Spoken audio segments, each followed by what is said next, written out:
everyone, this is Kuldeep Kaur Taliwal and you are watching my channel Kuldeep's Biology। आज का हमारा topic है structure of seed. Seed होता क्या है इसके बारे में पढ़ेंगे, टाइप ऑफ सीड्स पढ़ेंगे और हम पढ़ेंगे कि डाइकोटिलिडन्स में भी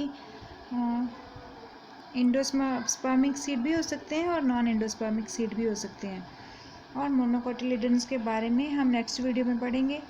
वीडियो को स्टार्ट करने से पहले अगर आप मेरे चैनल को सब्सक्राइब कर लीजिए ताकि और ऐसी वीडियोस आपको मिलती रहें। शेयर कीजिए अपने फ्रेंड्स के साथ बायोलॉजी के लेक्चर्स। ओके, स्टार्ट करते हैं आज की वीडियो जिसमें हम सीड के बारे में पढ़ रहे हैं। सीड क्या होते हैं? Seed is a ripened fertilised ovule. हमें पता है, हमने पहले ही पढ़ा है पहले भी कि जो ओव्यूल का स्ट्रक्चर हमने किया था वही ओव्यूल फ्यूचर में जाके सीड में कन्वर्ट हो जाता है फर्टिलाइजेशन के बाद। Seed is a ripened fertilised ovule, it contains embryonic plant. इसमें छोटा सा एक प्लांट होता है, जैसे हमने प्रीवियस वीडियो में देखा था। एक वीडियो में मैंने आपको ग्राउंडनट का सीड दिखाया था, उसमें 2 कोटिलिडन थे और जो सेंटर वाला पोर्शन था छोटा सा, काफ़ी मिन्यूट सा, वो था एम्ब्रियो। और अगर आपने वो वीडियो नहीं देखा तो पिछले वीडियोस में आप उसे ढूंढ लीजिए। अगर वो भी ना मिले तो आप एक घर में कोई ग्राम होगा, कोई भी बीन्स होंगे, ग्राम्स होंगे, चने वगैरह, वो लीजिए, उन्हें भिगो लीजिए और बाद में उसके 2 पार्ट जब इजीली हो जाए तो सेंटर में 2 कोटिलिडन्स के विचकार जो छोटा सा मिन्यूट सा स्ट्रक्चर है उसे ध्यान से देखिए, वही है एम्ब्रियो। और वो एम्ब्रियोनिक प्लांट है। इसका मीनिंग ये है कि वो छोटी कंडीशन में छोटी सी स्टेज का प्लांट है जो फ्यूचर में रूट और शूट बनाएगा। और क्या होता है, सीड में प्रोटेक्टिव कोट होती है। आपने देखा होगा कुछ सीड्स की कोट बहुत ही ज़्यादा प्रोटेक्टिव होती है, काफ़ी हार्ड होती है। तो उससे बाहर आने के लिए एम्ब्रियो को क्या करना पड़ता है? एम्ब्रियो तो काफ़ी छोटा सा और वीक सा होता है। प्रोटेक्टिव कोट को तोड़ने के लिए, रप्चर करने के लिए पहले सीड को भिगोया जाता है। जैसे हम सीड ज़मीन पे ग्रो करवाते हैं या फिर लैब में भी ग्रो करवाए जाते हैं तो वाटर इज़ नेसेसरी, ताकि जब हम सीड को डिप करके रखते हैं, पानी में भिगोते हैं या फिर पानी लगाते हैं सीड सोइंग के बाद, तो जो उसकी टेस्टा होती है, सीड कोट होती है, वो काफ़ी सॉफ्ट हो जाती है, स्वेलअप हो जाती है। स्वेल होने के बाद सॉफ्ट हो जाती है, उसकी परमेबिलिटी भी इंक्रीज़ हो जाती है। और फिर उसके बाद सीड जो है जर्मिनेट इजीली कर सकता है। सीड किस किस चीज़ से बना होता है? एम्ब्रियो। सीड में जो एम्ब्रियो है उसे हम मेन एम्ब्रियो एक्सिस कह देते हैं। उसके 2 पार्ट होते हैं। फर्स्ट पार्ट होता है रेडिकल, सेकंड होता है पिल्म्यूल। जो रेडिकल है वो एम्ब्रियो की रूट बनाएगा और जो पिल्म्यूल है वो एम्ब्रियोनिक शूट बनाएगा।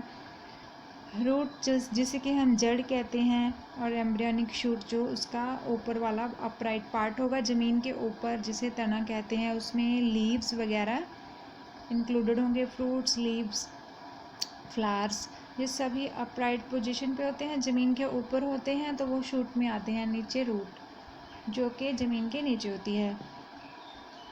ओके, 1 और 2 एम्ब्रियोनिक लीव्स भी पाए जाते हैं एम्ब्रियो में। वो एम्ब्रियोनिक लीव को हम कहते हैं कोटिलिडन्स। ओके, तो ये था बेसिक सा स्ट्रक्चर सीड के बारे में। इसके अलावा जो है सीड 2 तरीके के हो सकते हैं, endospermic and non endospermic seeds. Endospermic को एल्ब्यूमिनस सीड भी बोलते हैं और नॉन एंडोस्पर्मिक को एक्स एल्ब्यूमिनस सीड्स बोलते हैं। और जो एंडोस्पर्मिक सीड्स होंगे उसमें एंडोस्पर्म प्रेजेंट होगा और नॉन एंडोस्पर्मिक होंगे उनमें एंडोस्पर्म एब्सेंट होगा। और जब एंडोस्पर्म प्रेजेंट होगा तो उसमें कोटिलिडन्स नहीं होंगे या फिर रिड्यूस्ड होंगे। और जो नॉन एंडोस्पर्मिक सीड्स होते हैं उनमें कोटिलिडन में की फॉर्म में जो है फूड स्टोर्ड रहता है। अब एग्जांपल्स हम इसके ले लेते हैं। एंडोस्पर्मिक सीड की एग्जांपल है कैस्टर बीन, और रबर का जो सीड होता है वो भी देख सकते हैं। कैस्टर बीन एक प्लांट होता है, अरिंड का प्लांट होता है। आप कैस्टर सीड भर के भी देख सकते हैं, नेट पे इजीली मिल जाएगा। ये कॉमनली ग्रो हो जाता है, जहाँ पे कुछ रेतीला सा एरिया होगा वहाँ पे अपने आप ग्रो हो जाता है कैस्टर का प्लांट। और इसकी काफ़ी मेडिसिनल वैल्यू भी है।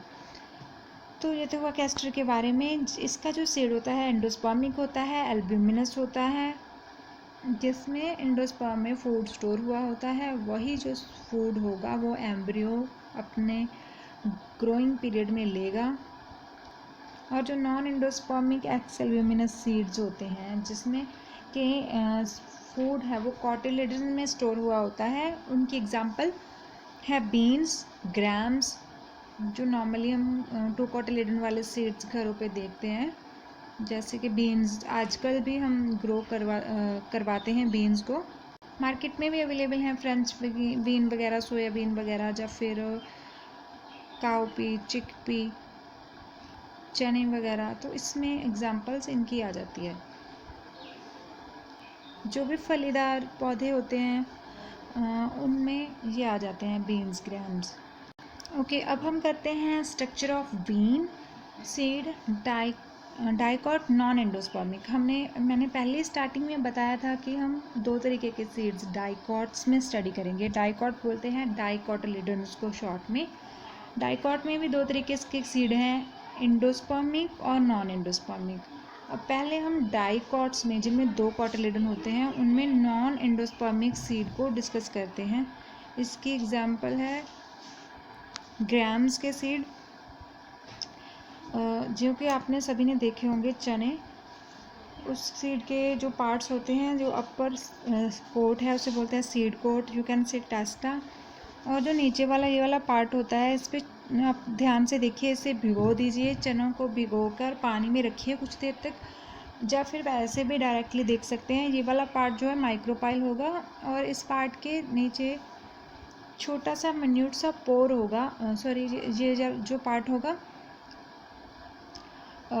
पॉइंटेड पार्ट होगा, उसके नीचे ध्यान से देखेंगे तो छोटा सा पोर होगा, उसी को माइक्रोपाइल कहते हैं। जो छोटा सा मिन्यूट सा पोर होगा, सुराख होगा एक, उसे हम माइक्रोपाइल बोलते हैं।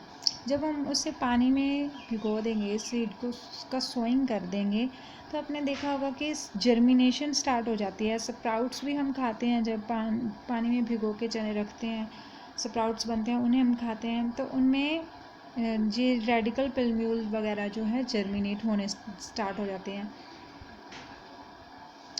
तो इस डायग्राम में यही दिखाया है कि जब सीड जो है वो स्प्राउटिंग करने लग जाए, जब वो जर्मिनेट करने लग जाए, तो उसके कॉटिलेडन हैं जो सेपरेट हो जाते हैं, और दो पार्ट्स जो है डेवलप हो जाते हैं, पल्म्यूल और रेडिकल। जो कि यही है जो वो छोटा सा एम्ब्रियो वो जर्मिनेट करने लगा है, और वो फ्यूचर प्लांट बनाने की कैपेसिटी रखता है। जो पल्म्यूल है वो शूट बनाएगा, और रेडिकल है वो रूट बनाएगा। और जो पानी में ही होगा, ऐसे नहीं कि ड्राई सीड जर्मिनेट कर जाए।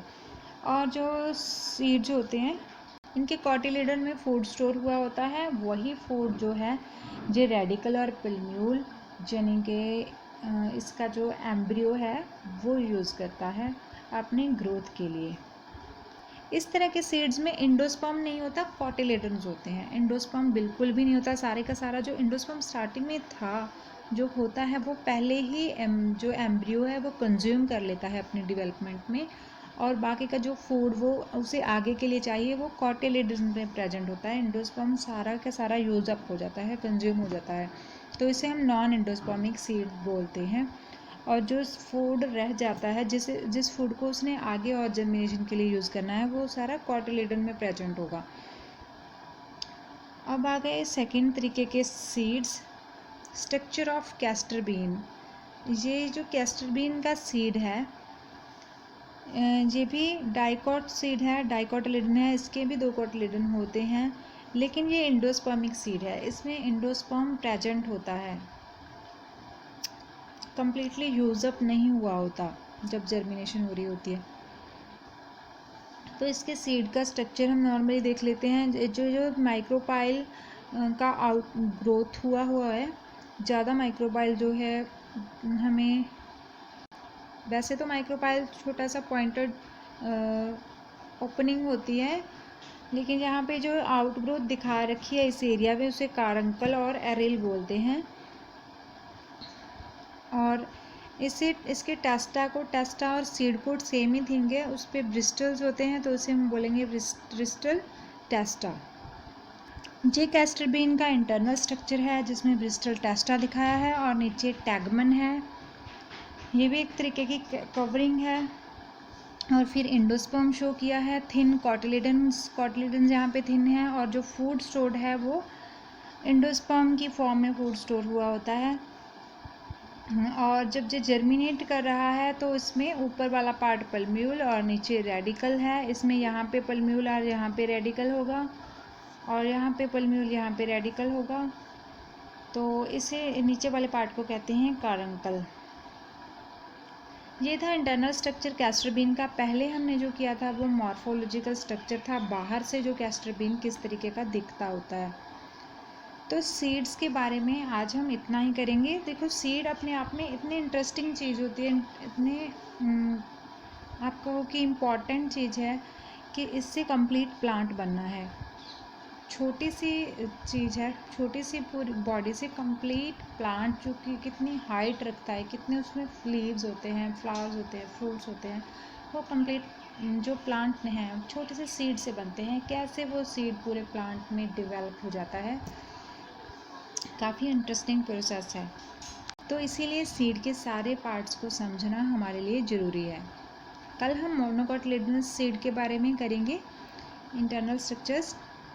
उनमें एक ही कोटिलिडन होता है, और आज जो हमने पढ़े इनमें 2 कोटिलिडन्स होते हैं। तो चलिए, आज का हमारा वीडियो यहीं पे समाप्त होता है। कल मिलते हैं नेक्स्ट वीडियो के साथ, और शेयर करेंगे हम कुछ न्यू फैक्ट्स। मैं ट्राई करूँगी और प्रैक्टिकल वीडियोस आपके साथ शेयर करने की। आपने बस इतना करना है कि मेरे चैनल को शेयर और सब्सक्राइब कीजिए, ग्रो करने में हेल्प कीजिए, और ख़ुद आप पढ़ते रहिए, सुरक्षित रहिए, घर पे रहिए। Take care, bye bye.